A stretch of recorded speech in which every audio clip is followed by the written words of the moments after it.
மனிதனுடைய ஒரு முக்கியமான பிரச்சனை என்னன்னா, ரெண்டு ரொம்ப முக்கியமான குணங்கள் இருக்குது மனிதனுக்கு.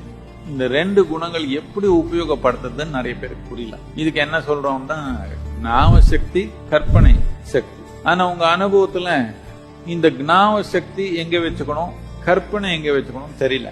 எல்லாமே கலந்து போச்சு. 10 வருஷத்துக்கு முன்னாடி நடந்தது இப்ப கூட பாதிக்குதா? நேத்து நடந்தது இது வாழ்க்கை பாதிக்கிறது இல்ல. இது உங்க கற்பனை, உங்க ஞாபக சக்தி பாதிக்குது, உங்க கற்பனை பாதிக்குது.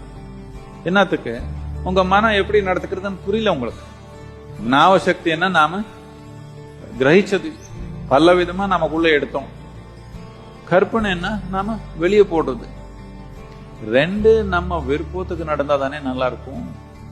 இப்போ கட்டாயமா நடக்குது. இதனால ஞாபகத்துல சிக்கி போனவங்க எல்லாமே ஒரே மாதிரி இருக்கிற மாதிரி தெரியுது. கற்பனையில சிக்கி போனவங்க எங்க இருக்குதுன்னு தெரியல. என்னமோ நடந்து போகுது. உயிர் உணர முடியல, அவ்வளவுதான்.